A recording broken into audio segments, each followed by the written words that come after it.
So today we're making home fries and eggy omelets.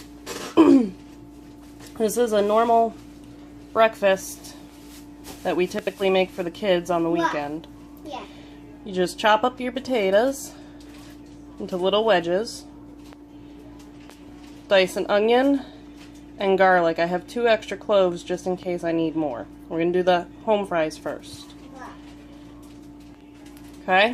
What you do is you put enough butter in your pan to cover the bottom and you melt it. And then you set it on a simmer, a low heat. Take the garlic that you minced and put it in the butter.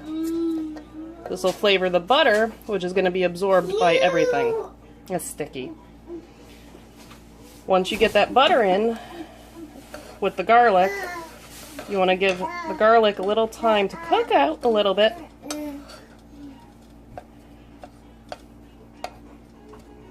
And get its flavor into the butter. So we'll be back when that's done. So now that we have the garlic all bringing out its flavor and its smell into the butter, I like to add a little salt and pepper to the butter. Now, we use unsalted butter in my house, so if you use salted butter, you might not want to put the salt in. Sorry, I needed 2 hands to do the pepper. Once you put in a couple churns of your fresh cracked pepper, you want to add your onions in. You don't want to cook them up all the way, just enough till they get a little soft and bring out the juices into the butter, and that's when we're going to add the potatoes. The potatoes are going to absorb all of this butter, so we might be adding more butter, and we might be adding a little more salt and pepper as well. The amount of spices, garlic, and onion that you put into your home fries is all based on your taste. If you like a little peppery, you put a little more pepper in. If you like a little salty, you put a little more salt in. You like the garlic, you like the onion, you put a little more in. You don't like it that much, you put a little less in. The amount of potatoes that we're putting into the home fries is the determinant factor as to how much we're making. As you can see over here, I only have 2 potatoes. I'm only making enough home fries for 2 people. And one of the potatoes is itty bitty because it's for my itty bitty baby. Now, I like to work with softened butter. It melts faster, it steams up faster, and it's easier to handle. You might like to use your hardened butter, that's fine. I also like cheese. Cheese is an option. You don't have to put cheese in your eggs, you don't have to put cheese in your potatoes. I like it, my daughter likes it. I'll be putting it in. You don't have to if you don't want to. Okay, so the onions are getting a little caramelized. They're a little soft, they're not as crunchy. This is when I like to put my potatoes in. Now, you don't have to worry about the onions being fully cooked because you still have to cook the potatoes as well. So, take your raw chopped potatoes. I leave the skins on. You don't have to if you don't like the skins. I like the skins. And you put them in. Okay? It's going to sizzle a bit more. You could use any potato you like. You could use a margarine or an oil instead of butter. I just prefer butter. You add it in, the potatoes, and you give it a mix up. Mix it up a little bit, and cook them until they're crispy, not mushy. I added a little more salt and pepper to them, just because I like them a little salty and peppery. If I was making them just for myself and not my 2-year-old, I'd put in some cayenne pepper. If I was making them for a large amount of people, I'd spice them up even more by putting some herbs in them. I'd put in basil and parsley, maybe a little dill, just to give them a little extra flavor. Again, you could put whatever you want into them. Home fries is just chopped up potatoes that are fried. And this is my way of making it. I have different variations, but this is my everyday way. My easy, quick, let's make it up for the baby to have breakfast kind of way. turned up the heat about midway, just past midway towards high, to get the oils to start bubbling and actually cooking the potatoes. The goal is to have them soft on the inside and crunchy on the outside. So you want the outside to cook faster than the inside. Now you don't want to walk away from the stove while you're doing this, otherwise you're either going to have mush or burnt potatoes. And mush and burnt potatoes are no fun.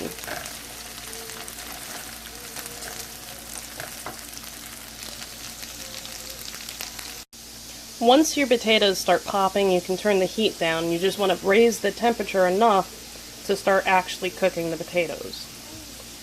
So you turn it down, it stops popping, but they're still bubbling, they're still sizzling. Listen. That's the sound you want when you're making these. And you can't smell this, but this smells really good. Now, one of my favorite spices to add to it, if I'm feeling fancy on a Saturday, is cumin. I know, people like to put cumin in their chili, but cumin is a really, really good spice when it comes to potatoes. You don't want to use it in overabundance, but you want to use it just enough.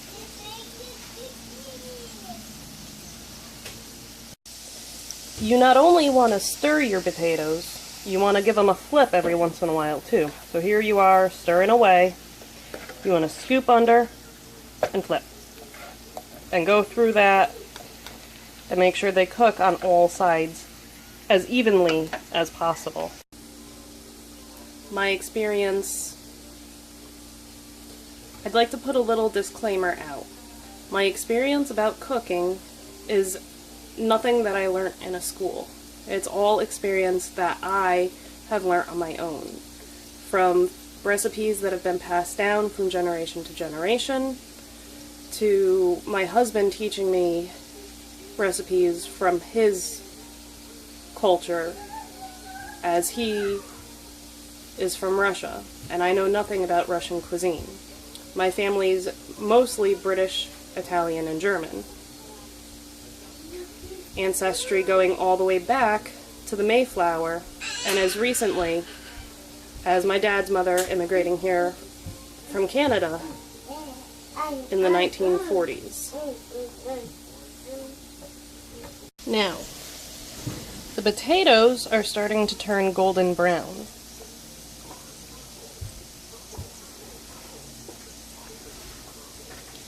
Once they get a little darker, they're done. You can see around the edges here and a little bit on this potato in the center. That's just toasting up the outside of the potato. We're going to let this go a little bit longer.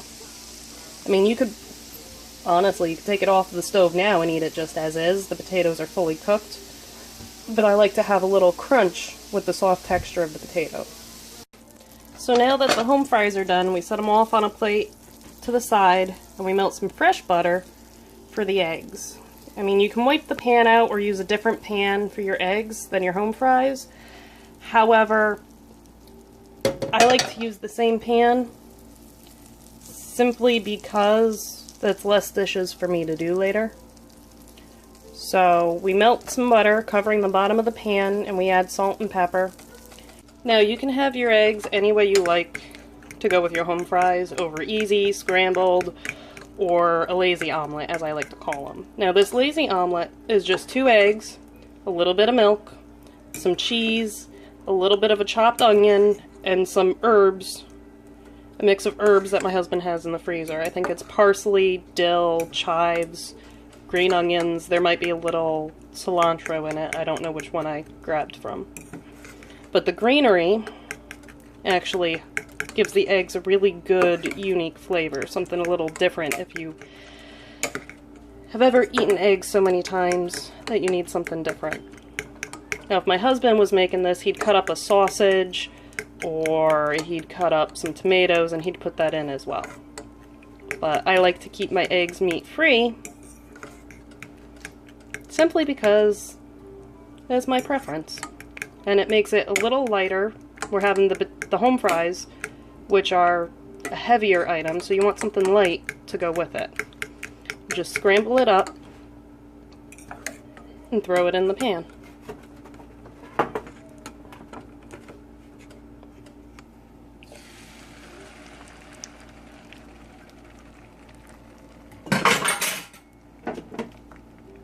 Now you can either let it all cook and put some more stuff on the inside and roll it up, or you could just mix it around and make sure it's all fully cooked.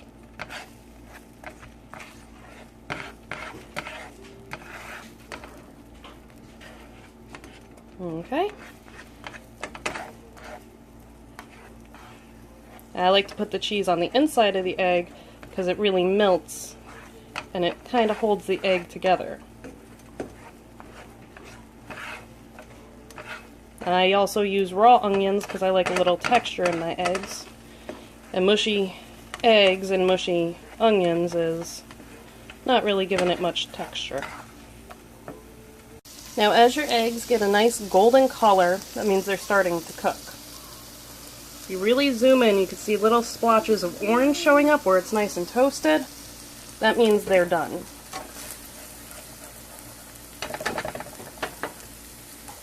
During the summer, I like to garnish my food with mint. Most of the time I like to have my meals outside in the summer, and the mint keeps the flies away. You just pick it and pinch it. Now this mint is a different mint than you find in stores. My grandmother has told me that it's called pineapple mint. However, I'm not 100% sure. All I know is it is the mint that my great-grandmother grew in her garden, and when my grandmother bought her house, she brought some with her, and now I grow some in my apartment. This is my favorite mint. It's got a fuzzy texture, and it pairs real well with tea. You make yourself a nice black tea, pop a few of these leaves in, it's delicious. Also, when you make an iced tea, if you put this in instead of lemons, it's more refreshing. So, I don't know what kind of mint it is. All I know is it is my favorite mint.